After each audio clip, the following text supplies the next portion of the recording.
So hello po mga kalingap, kasama natin si Roel of Malalag. Siyempre, andito tayo. Shoutout mga kalingap. So masaya po ulit si Roel dito dahil nakila Rachel kami. Hindi naman. Ay hindi. Kailangan tricks ito.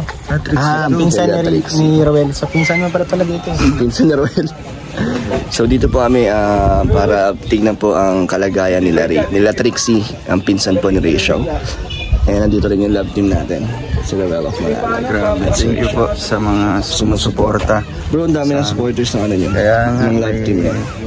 Opo, talagang may mga nagme-message na gumagawa daw sila ng page, group chats. Parang Edlane na din. Ganyan, pero sa amin, wala namang kompetensya sa dalawa. No? Kung sa amin lang is makapagbigay aliw, makapagbigay saya po sa ating mga OFW na stress o kaya napapagod. So, no, ano po. Ano feeling na nakakapagpakilig ka insa ng napakaraming tao? Ano po, masaya siya. Ang dami mo lang pinapakilig. Hindi naman namin in-expect na ano. Basta natural lang yun sa inyo. Natural lang. Hindi naman namin nag-a-act na para pakiligin yung mga viewers. Wala lang, ano lang po, no? Medyo Basta sadyang may chemistry lang siguro. So, Kuya Gilo, ang aking kamarites, ang partner ko sa pagchichismis. Ang dami natutuwa doon, Kuya Gilo. Bakit kaya sila natutuwa sa marites natin?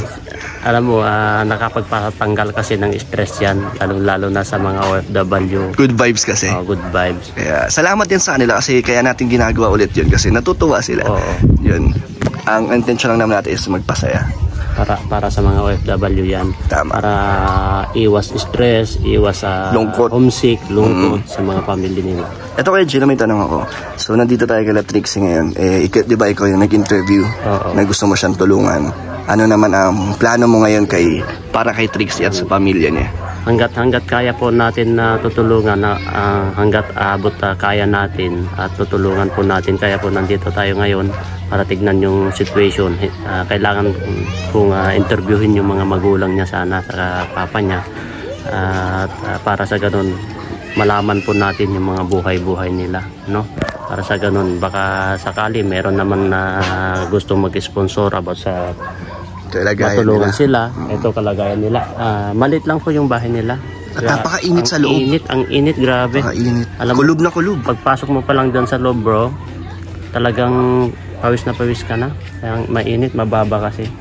Kaso semento naman ito, pero kunting retouch lang yan kung may mga taong may gininto ang puso. Yun yung plano mo na ipaayos ang bahay nila Trixie?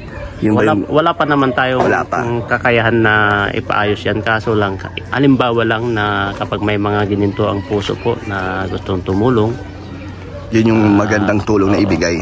Saka ang priority naman natin kasi si Trixie, yung kanyang pag-aaral.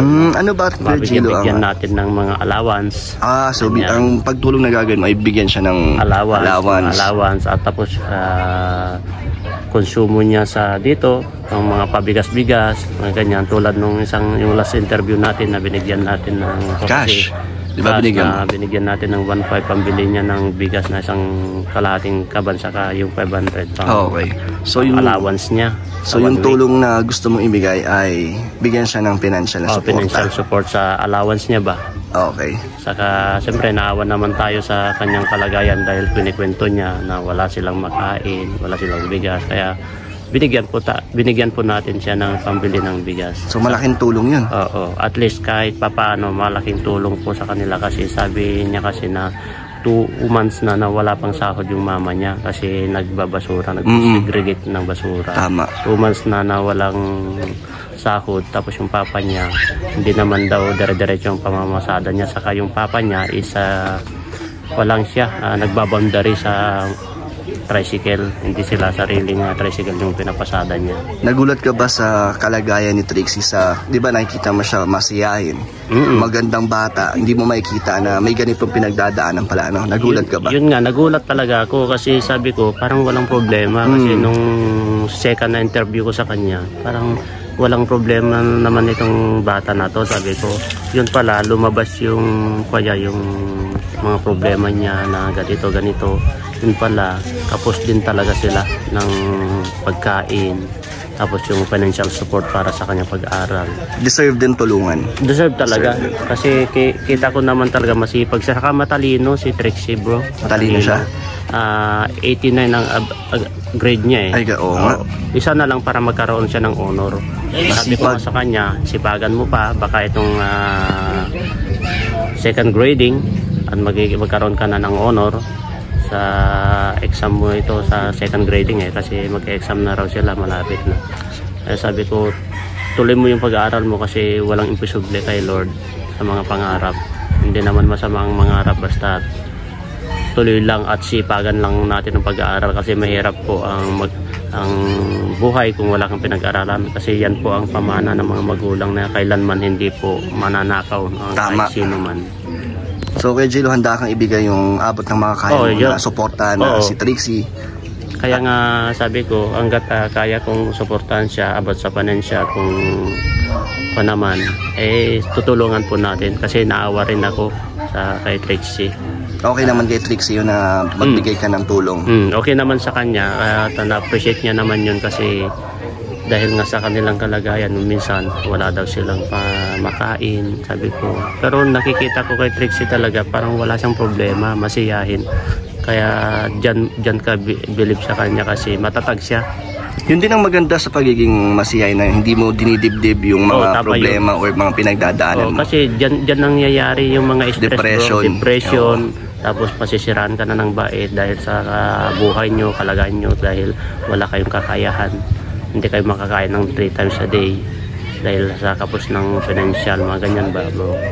So abangan na lang nila sa channel mo kay Jilo kung ano yung mga update mo para baka bukas, kasi may plano po ako na dahil nga sa request niya dati, baka dalhin ko sa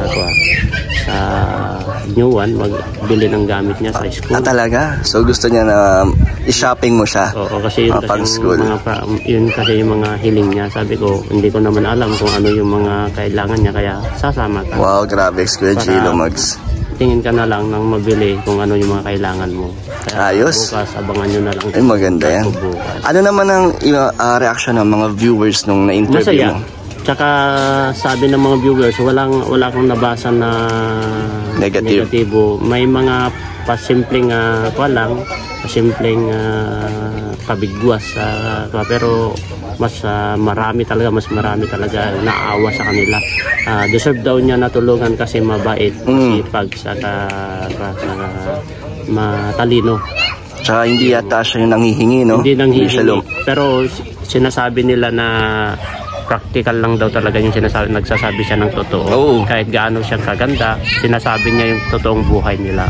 Hindi din siya nahihiya sa trabaho ng mga magulang niya, di ba? Hindi niya kinahiya. Hindi niya kinahiya at sinasabi na yung totoo na talaga yung buhay nila. Yun ang maganda, yung mga honest talaga bro. Eh ito, napuntahan mo naman, nakita mo yung totoong sitwasyon nila, no? At grabe naman pala, saka nakikita mo yung nagsisegregate nga sila ng basura. Maliit lang itong bahay nila.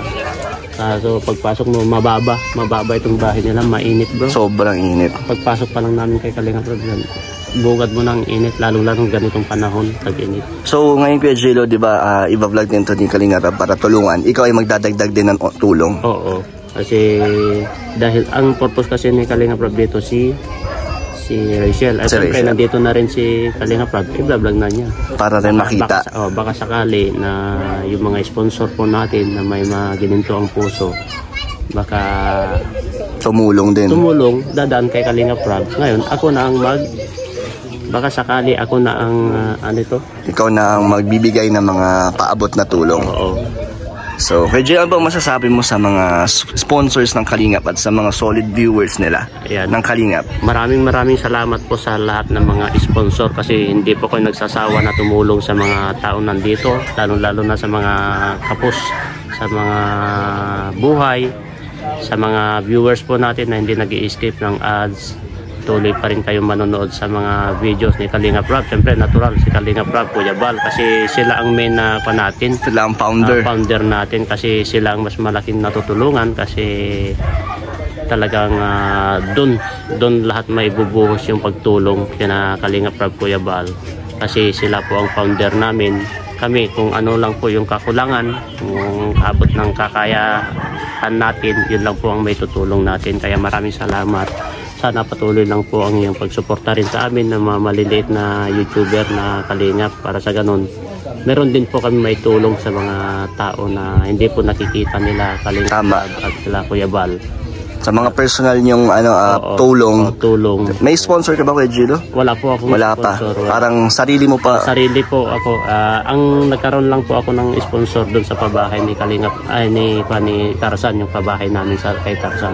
Pero ngayon, mula noon, wala pa ako nag-i-sponsor. Yun lang po. Meron man nagbibigay, nagpapabot ng mga pansarili, mga 2,000, 1,000, bahala ka na kung minsan. Pero pinapaabot ko rin naman sa mga Pinandadagdag mo sa pagtulong mo. Saka maraming salamat nga pala sa team ko, sa COOS, Kalingap OFW Organic Sponsor, sa walang sawang pagsuporta sa pabahay program ni Kuya Bal, Santos Matubang, at sana po mapansin nyo ito, bahay nila Trixie, at matulungan nyo po ako.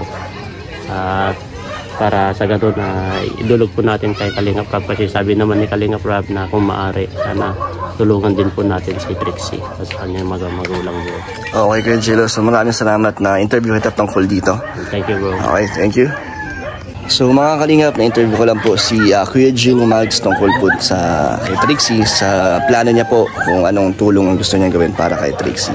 So update lang din po ito sa mga sumusuporta po at nakapanood ng vlog ni Kuya Gilo sa interview niya kay Trixie. So thank you po sa mga nanonood. God bless po sa inyo.